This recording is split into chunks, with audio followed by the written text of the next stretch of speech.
सभी का स्वागत है मेरे इस YouTube चैनल में। आज हमें महात्मा गांधी संस्कार परीक्षा जो कि 20 नवंबर को होने वाली है और उससे संबंधित एक महत्वपूर्ण प्रश्नों की श्रृंखला लेकर आ रहे हैं। और इससे जो आपको PDF फाइल दिख रही है, ये जो है हैंड रिटन में जो लिखे हुए प्रश्न है, 100 प्रश्न की एक फाइल है और इस वीडियो में हम 100 प्रश्नों को कवर करने की कोशिश करेंगे। अगर वीडियो ज़्यादा लंबा हुआ तो हम उसको कम करने की भी कोशिश कर सकते हैं। और एक 100 प्रश्नों का और वीडियो, टोटल 200 प्रश्नों की वीडियो है, वो जारी कर रहा हूं और आप इसको अध्ययन करके है जो गांधी संस्कार परीक्षा है उसमें अधिक से अधिक नंबर प्राप्त कर पाएंगे, ये मेरी आशा है। तो मेरे साथ बने रहिए। सबसे पहले हम देखते हैं महात्मा गांधी का जन्म कब हुआ। तो 2 अक्टूबर 1869 में पोरबंदर में हुआ था। पोरबंदर कहाँ है? गुजरात में। महात्मा गांधी के पिता का नाम क्या था? महात्मा गांधी के पिता का नाम करमचंद गांधी था और उनको कबा गांधी के नाम से भी जाना जाता है। महात्मा गांधी की जो माता है उनका क्या नाम था? पुतलीबाई। महात्मा गांधी के जो पिता है वो कहाँ के दीवान थे? दीवान को उस समय प्रधानमंत्री कहते थे। पहले वो पोरबंदर के थे, फिर राजकोट के थे, अंत में बांकानेर के थे। या वांकानेर भी हो सकता है, बांकानेर भी हो सकता है, क्योंकि ये ध्यान रखना ये बीकानेर कभी नहीं है। तो पोरबंदर, राजकोट और अंत में बांकानेर के वो प्रधानमंत्री या दीवान थे। महात्मा गांधी का जो परिवार है वो किस धार्मिक मत से प्रभावित था? तो ये वैष्णव मत से है। हिंदू धर्म में वैष्णव मत से प्रभावित था और जैन धर्म का भी उन पर कुछ असर भी था। महात्मा गांधी की शादी है वो किस उम्र में हुई? मात्र 13 वर्ष की आयु में है। वो कस्तूरबा गांधी के साथ में हुई है। कस्तूरबा गांधी गांधी जी की पत्नी का नाम है और उनका उपनाम है बा। तो गांधी जी की पत्नी को है किस नाम से नाम से जाना जाता था? बा के नाम से भी जाना जाता था। महात्मा गांधी के चारों पुत्रों का नाम क्या थे? पहला है हरिलाल, दूसरा मणिलाल, यानी 2 लाल जो पहले हैं और बाकी 2 वाले दास है, रामदास और देवदास। देवदास सबसे लास्ट में। महात्मा गांधी बैरिस्टर की पढ़ाई करने के लिए कहाँ गए थे? बैरिस्टर यानी वकालत की पढ़ाई करने के लिए वो लंदन गए थे। लंदन ब्रिटेन में स्थित है। और कब गए थे? 1888 में गए थे। और महात्मा गांधी को बैरिस्टर की उपाधि कब मिली थी? 1891 में उनको बैरिस्टर की उपाधि मिल गई थी। महात्मा गांधी जी पहली बार दक्षिण अफ्रीका कब गए? 1893 में वो पहली बार दक्षिण अफ्रीका में गए थे। दक्षिण अफ्रीका में गांधी जी किसका केस लड़ने गए थे? वो दादा अब्दुल्ला की उनकी एक फर्म थी, मेनन फर्म, उसका केस लड़ने के लिए गए थे। तो ये दोनों चीज आपको याद रखना है। महात्मा गांधी के दक्षिण अफ्रीका के किस बंदर का पुत्र है? तो वो नेटाल बंदर का पुत्र है। वर्तमान में नेटाल को डरबन कहा जाता है। ठीक है। डरबन की अदालत में मजिस्ट्रेट ने गांधी जी को क्या उतारने को कहा था? तो गांधी जी ने जो पगड़ी पहन रखी थी और उसको उतारने के लिए उस मजिस्ट्रेट ने गांधी जी को कहा, क्योंकि वहां केवल या तो अंग्रेज पगड़ी पहन सकते थे या मुस्लिम है वो टोपी पहन सकते थे और किसी को भी सर ढकने की आजादी नहीं थी, अनुमति नहीं थी। गांधी जी ने सर्वप्रथम वकालत की शुरुआत कहाँ की थी? तो सर्वप्रथम वकालत की शुरुआत है मुंबई से की थी, क्योंकि वो ज्यादा यहाँ पर सफल नहीं हो पाए, तो पहले केस में ही हार गए थे। डरबन, जिसको नेटाल कहते हैं, से कहां जाते समय गांधी जी को ट्रेन से नीचे उतार दिया? तो वो डरबन से पिटोरिया जा रहे थे। तो ये तो डरबन से पिटोरिया जा रहे थे और जिस स्टेशन पर उनको उतारा उनको सेंट पीटर्सबर्ग कहते हैं या सेंट मॉरिसबर्ग भी कहते हैं इसको नाम से। तो सेंट पीटर्सबर्ग में उनको गांधी जी को उतार दिया था और उस समय जा रहे थे, डरबन से प्रिटोरिया जा रहे थे। और प्रथम श्रेणी के डिब्बे का उनके पास में टिकट था और उनको फिर ट्रेन तृतीय श्रेणी के डिब्बे में, वहां जनरल डिब्बे में खड़ा रहने पड़ा। और खड़ा रहने पे नहीं, उनको ट्रेन की जो पायदान होता है ना बाहर वाला, उसके ऊपर खड़ा रहकर पूरी यात्रा करनी पड़ी थी। नेटाल इंडियन कांग्रेस की स्थापना कब की थी? तो भारतीय पर जो है जुल्म हुआ था उसको देखते हुए उन्होंने 1894 में है नेटाल इंडियन कांग्रेस की स्थापना की थी। गिरमिटिया शब्द है वहां एक काफी प्रसिद्ध था, उसका नाम और शाब्दिक अर्थ क्या है? इकरारनामा। राजकोट में गांधी जी ने किस पुस्तिका का लेखन किया था? तो 1896 में वापिस गांधी जी है भारत आए, तो कुछ समय के लिए वो राजकोट में ठहरे, तो वहां पर उन्होंने ग्रीन पुस्तिका का लेखन किया था।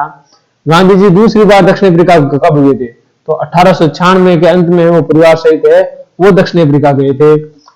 बोर का युद्ध कब हुआ था? बोर का युद्ध 1899 में हुआ था। बोर के युद्ध में गांधी जी ने किसकी सहायता की थी? तो गांधी जी ने अंग्रेजों की सहायता की थी। अंग्रेज जो कि भारत में वहां पर अत्याचार कर रहे थे, फिर भी गांधी जी ने उनकी सहायता की। बोर के युद्ध में गांधी जी ने अंग्रेजों की सहायता किस प्रकार की? भारतीय एम्बुलेंस कोर का गठन करके, यानी अंग्रेज सैनिकों का वहां पर युद्ध के दौरान उपचार किया और उस ऐसा उन्होंने उनकी सहायता की थी। गांधी जी ने प्रथम बार किस कांग्रेस अधिवेशन में भाग लिया? कांग्रेस के किस अधिवेशन में गांधी जी ने सबसे पहले भाग लिया था? वो था कलकत्ता का अधिवेशन था 1901 में। वो वापस दूसरी बार दक्षिण अफ्रीका से बाहर रहे थे, उस दौरान की बात है। गांधी जी ने फिनिक्स फोरम की स्थापना कब की थी? 1904 में उन्होंने डरबन में फिनिक्स फोरम की स्थापना की थी। गांधी जी के सत्याग्रह का जो जन्म स्थान है वो किसे माना जाता है? फिनिक्स फोरम को।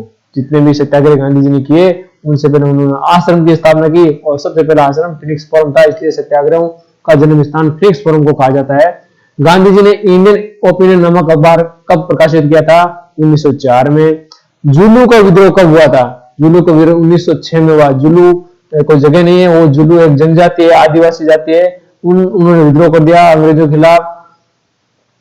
एशियाटिक ऑर्डिनेंस बिल कब पारित हुआ? एशियाटिक ऑर्डिनेंस बिल भी है वो 1906 में पारित हुआ। इसमें है कि भारतीयों को दक्षिण अफ्रीका में प्रवेश करने के लिए वहां पर एक पास लेना जरूरी होता था, तो ये अंग्रेजों ने पास किया था। और गांधी जी ने अपना पहला अहिंसात्मक सत्याग्रह कब किया था? 1906 में। एशियाटिक ऑर्डिनेंस बिल के विरुद्ध ही उन्होंने पहला सत्याग्रह किया था। गांधी जी ने आजीवन ब्रह्मचर्य का व्रत है वो 1906 में लिया था। गांधी जी दक्षिण अफ्रीका में प्रथम बार जेल कब गए थे? 1908 में। बिना परमिट के वो ट्रांसवाल में उन्होंने प्रवेश किया था, इसलिए उनको जेल में डाल दिया गया। गांधी जी ने हिंद स्वराज की रचना कब की? 1909 में उन्होंने हिंद स्वराज की रचना की थी। 1909 में वो इंग्लैंड गए थे, वापस आते समय उन्होंने जहाज पर इसकी रचना की थी। गांधी जी ने टोलस्टॉय फोरम की स्थापना कब की थी? एक और फोरम की स्थापना उन्होंने की थी, तो 1910 में उन्होंने जोहान्सबर्ग में की थी। तो यहाँ रखना, फिनिक्स फोरम 1904 में डरबन में और टोलस्टॉय फोरम 1910 में जोहान्सबर्ग में था। गोपाल कृष्ण गोखले 1912 में किसके निमंत्रण पर वो दक्षिण अफ्रीका गए थे? तो गांधी जी ने गोपाल कृष्ण गोखले को आमंत्रित किया और वहां की रंगभेद नीति के खिलाफ गोपाल कृष्ण गोखले से उन्होंने मार्गदर्शन प्राप्त किया। गांधी जी ने द ग्रेट मार्च पद यात्रा की, जैसे दांडी मार्च किया था भारत में, वैसे द ग्रेट मार्च उन्होंने किया था दक्षिण अफ्रीका में। तो उसका नेतृत्व कब किया था उन्होंने? ये ग्रेट मार्च 1913 में निकाला और उसको वो कहां से कहां तक था? न्यू कासल से नेटाल तक था। दक्षिण अफ्रीका में भारतीयों के लिए राहत बिल कब पारित हुआ?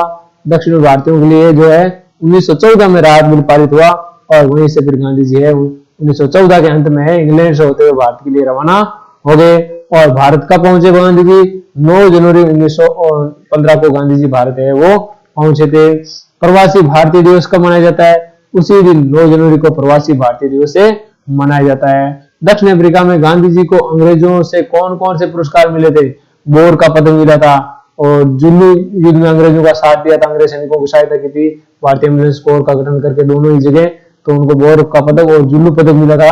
और यहाँ जो 1915 में 1914-15 में प्रथम विश्व युद्ध में अंग्रेजों को लड़ने के लिए गांधी जी ने लोगों को प्रोत्साहित किया था अंग्रेज सेना में शामिल होने के लिए, तो वहां उनको कैसे हिंद के पदक से उनको सम्मानित किया गया था। गांधी जी को भारत को जानने के लिए भारत का भ्रमण करने की सलाह किसने दी? गोपाल कृष्ण गोखले ने कहा कि यदि आप भारत को जानना चाहते हैं तो पहले आप भारत का भ्रमण कीजिए और फिर अपना जो भी विचार है वो रखिए। गांधी जी ने सत्याग्रह आश्रम की स्थापना कब और कहां की? तो 1915 में उन्होंने कोचरब में, जो कि गुजरात में, वहां पर सत्याग्रह आश्रम की स्थापना की थी। और सत्याग्रह आश्रम है फिर उन्होंने साबरमती में कब स्थानांतरित किया था? 1917 में किया था। चंपारण सत्याग्रह कब हुआ था? 1917 में उन्होंने चंपारण सत्याग्रह किया था। किसके कहने पर गांधी जी चंपारण गए थे? राजकुमार शुक्ल वहां का एक किसान नेता था, उसके कहने पर, उसके आग्रह पर, और इतना जिद्दी व्यक्ति था गांधी जी का, ये बड़ा ही जिद्दी व्यक्ति, अंत में मुझे चंपारण लेकर भी माना था। तो गांधी जी ने उसको कई जगह लखनऊ में मना कर दिया और फिर वह यहाँ अहमदाबाद तक उनके पीछे आ गए। फिर गांधी जी ने अंत में उसको डेट बिना लेनी पड़ी चंपारण जाने की। चंपारण सत्याग्रह क्या था? नील की 3 कटिया पद्धति के विरुद्ध वो सत्याग्रह था। वहां 20 कट्ठा जमीन थी, 20 कट्ठा जमीन में से 3 कट्ठा जमीन पर वहां पर नील की खेती उनसे करवाई जाती थी जबरन। डॉक्टर राजेंद्र प्रसाद से गांधी की सर्वप्रथम भेंट कहाँ हुई थी?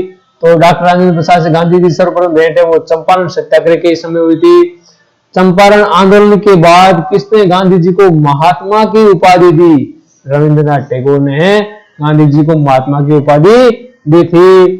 अहमदाबाद मील मजदूर आंदोलन, जो कपड़ा मिल थी उनके मालिक और मजदूरों के बीच में आंदोलन हुआ, वो कब हुआ था?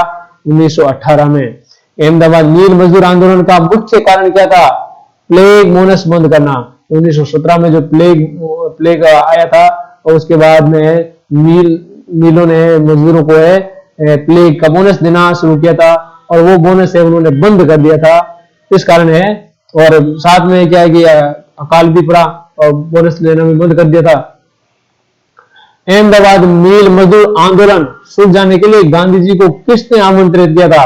यहाँ पर यह कार्य किया था अनुसुईया बेन ने किया था। वे कौन सा आंदोलन था जिसमें गांधी जी ने पहली बार भूख हड़ताल की थी?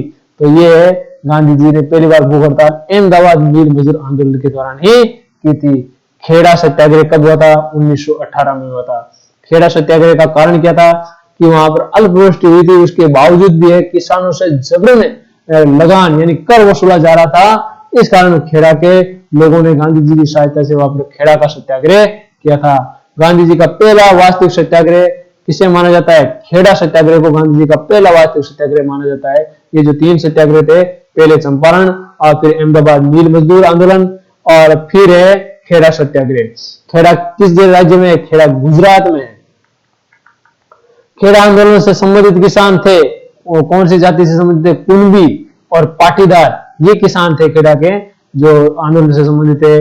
खेड़ा सत्याग्रह में गांधी जी का सहयोग किसने किया? सरदार पटेल ने और इंदुलाल याग्निक ने गांधी जी का सहयोग किया था। रोलेट एक्ट कब पारित हुआ था? 1919 में रोलेट एक्ट पारित हुआ था। रोलेट एक्ट को किस नाम से जाना जाता था? ना दलील, ना वकील और ना ही अपील, इस नाम से जाना जाता था। और उसमें सीधा आदमी को पकड़कर जेल में डाल दिया जाता, वो उसको बिना कोई कारण बताए सीधा ही पकड़कर जेल में डाल देने का कानून बनाया था। किस एक्ट के विरुद्ध गांधी जी ने अपना पहला अखिल भारतीय सत्याग्रह किया था? तो ये रोलेट एक्ट था, उसके विरुद्ध में गांधी जी ने पहली बार पूरे भारत के स्तर पर सत्याग्रह किया। चंपारण तो है या खेड़ा या अहमदाबाद मील मजदूर आंदोलन है, तो ये तो क्या है कि क्षेत्र विशेष के थे। और ये जो सत्याग्रह था अखिल भारतीय सत्याग्रह रोलेट एक्ट के विरुद्ध, वो पहली बार अखिल भारतीय स्तर का था, पूरे भारत में था ये। गांधी जी ने 1919 में किन समाचार पत्रों का संपादन किया था? तो 2 समाचार पत्रों का संपादन किया था, एक यंग इंडिया जो अंग्रेजी में था और एक नवजीवन जो कि गुजराती में था। तो यंग इंडिया अंग्रेजी का शब्द है, इसलिए अंग्रेजी का हो गया और नवजीवन ये गुजराती का हो गया। तो आपको ध्यान रखना, नवजीवन हिंदी में नहीं था, गुजराती में था। गांधी जी ने किसी भी हिंदी समाचार पत्र का प्रकाशन नहीं किया था। जलियांवाला बाग हत्याकांड कब हुआ था? 13 अप्रैल 1919 को अमृतसर में हुआ था। जलियांवाला बाग हत्याकांड किसके इशारे पर है? वहां पर किसके इशारे पर गोलियां चलाई गई थी? जनरल ओ डायर के इशारे पर, ठीक है। खिलाफत आंदोलन है वो कब प्रारंभ हुआ था? 1919 में भारत में प्रारंभ हुआ था, 1924 तक चला था। गांधी जी ने खिलाफत आंदोलन का समर्थन क्यों किया? हिंदू मुस्लिम एकता के लिए। उन्होंने मुस्लिमों से अपने सत्याग्रहों में, अपने आंदोलन में जो उनका समर्थन प्राप्त करने के लिए खिलाफत आंदोलन का उन्होंने समर्थन किया था। असहयोग आंदोलन कब प्रारंभ हुआ? 1 अगस्त 1920 को असहयोग आंदोलन प्रारंभ हुआ था। असहयोग आंदोलन के प्रारंभ में उसी दिन, जिस दिन 1 अगस्त था, उस दिन किस दिग्गज भारतीय नेता की मृत्यु हो गई थी? तो उस समय दिग्गज जो उसमें नेता थे बाल गंगाधर तिलक, उनकी मृत्यु हो गई थी। चौरी चौरा घटना है वो कब हुई थी? 5 फरवरी 1922 को। ये चौरी चौरा है उत्तर प्रदेश के गोरखपुर में है, वहां पर ये घटना हुई थी। और घटना क्या थी वो भी आगे आ जाएगा। ऐसे आंदोलन क्यों वापस लिया गया था? चौरी चौरा घटना के कारण है, हिंसक घटना हुई थी, उसके कारण। कब हुई थी? 11 फरवरी 1922 को। चौरी चौरा घटना क्यों प्रसिद्ध है?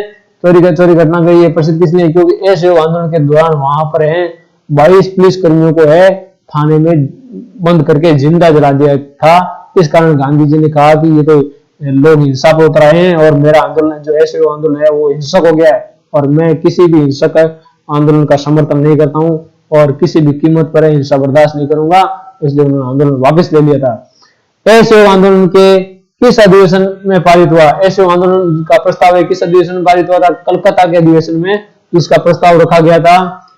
आंदोलन को हिंसक होने से बचाने के लिए मैं हर एक अपमान, हर एक यातनापूर्ण बहिष्कार, यहाँ तक कि मौत भी सहने को तैयार हूं। ये कथन किसका था? ये कथन था महात्मा गांधी का असहयोग आंदोलन के दौरान। प्रिंस ऑफ वेल्स का आगमन कब हुआ था?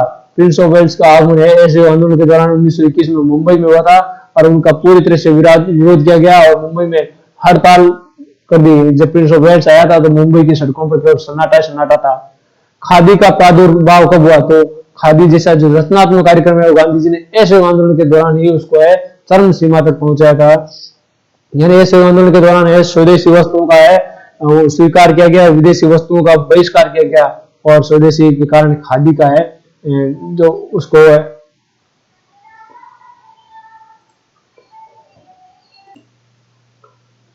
गांधी जी ने किस आंदोलन के दौरान अपने जो सारे जो अंग्रेजों से पदक मिले थे, चाहे वो केसर हिंद हो या जुलू पदक हो या बोर पदक हो, किस आंदोलन के दौरान अंग्रेजों को लौटा दिए थे वापस से?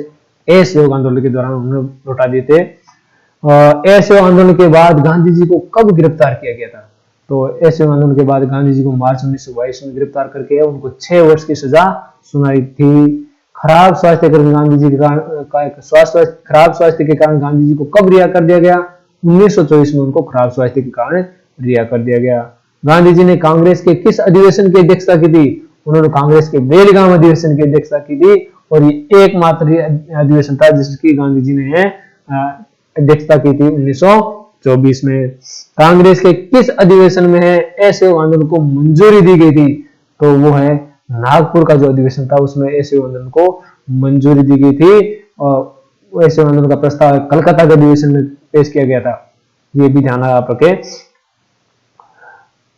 81 नंबर क्वेश्चन, गांधी जी ने वायसराय लॉर्ड इरविन के समक्ष 11 सूत्री मांगे कब रखी थी? 1930 में। जो ये गैप आप देख रहे हैं 1924 से 1930 के बीच में, इस दौरान गांधी जी का है वर्चस्व भारतीय राजनीति में कम हो गए क्योंकि असहयोग आंदोलन को वापस लेने के कारण ये जो बड़े दिग्गज नेता थे वो गांधी जी से काफी नाराज हो गए थे। दांडी मार्च कब हुआ था?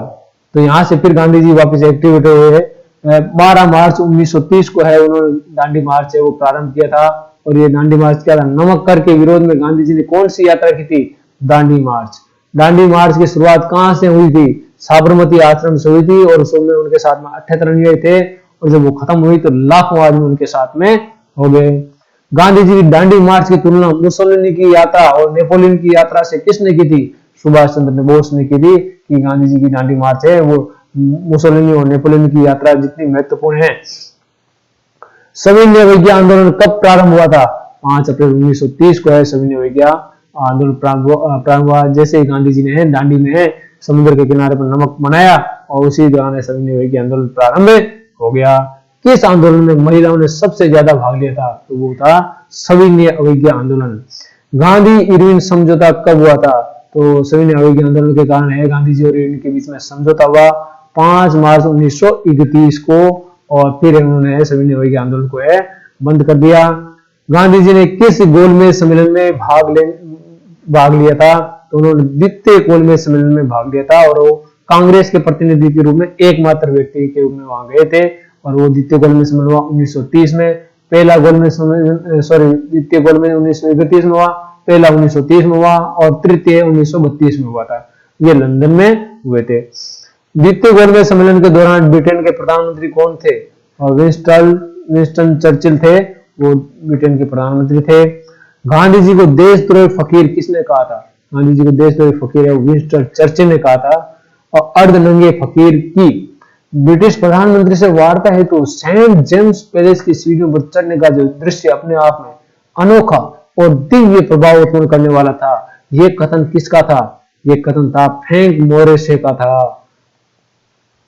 पूना पैक्ट किसके मध्य हुआ था?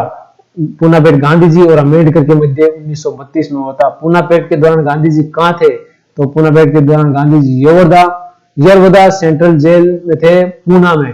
तो जब जो द्वितीय गोलमेज सम्मेलन असफल हो गया तो गांधी जी ने पूरे सविनय अवज्ञा आंदोलन प्रारंभ कर दिया था और इस कारण उनको वापस गिरफ्तार करके यरवदा जेल पुणे में रखा गया था। गांधी जी ने हरिजन सेवक संघ की स्थापना कब की थी? 1932 में। यहां से गांधी जी हरिजनों के उद्धार के से संबंधित हो गए। हरिजनों के उद्धार से संबंधित उनको है हिंदू समाज में है उचित स्थान दिलाने के लिए प्रयास किया उन्होंने। गांधी जी ने हरिजन नामक साप्ताहिक समाचार पत्र कब प्रारंभ किया? 1933 में। सत्याग्रह आश्रम का नाम उन्होंने बदल कर क्या रख दिया? उन्होंने सत्याग्रह आश्रम का नाम रख दिया हरिजन आश्रम, और उसी दिन उन्होंने सत्याग्रह आश्रम को हमेशा के लिए छोड़ दिया। कहा कि जब तक है भारतीय इन्हें अछूतों को है समाज में अगर सही स्थान नहीं मिलता तब तक वो साबरमती आश्रम में प्रवेश नहीं करेंगे। गांधी जी ने सेवाग्राम आश्रम की स्थापना कब की थी? सेवाग्राम की स्थापना 1936 में उन्होंने वर्धा में की थी। वहां वर्धा में उन्होंने शिक्षा योजना भी प्रस्तुत की थी। अस्पृश्यता निवारण के लिए गांधी जी ने दक्षिण भारत की यात्रा कब की थी? तो 1937 में उन्होंने दक्षिण भारत की यात्रा की थी। और अंतिम क्वेश्चन, महात्मा गांधी के निजी सचिव का नाम था महादेव देसाई। तो ये 100 क्वेश्चन थे और अगले 100 क्वेश्चन वो शीघ्र ही मैं प्रस्तुत करने वाला हूं। तब तक मेरे साथ बने रहिए और आशा करता हूं कि इन 100 और 200 क्वेश्चनों से हैं काफी क्वेश्चन है आपको परीक्षा में मिल जाएंगे। तो जो 100 नंबर का पेपर होगा लगभग सारे इन्हीं 200 में से आने की संभावना रहेगी। धन्यवाद।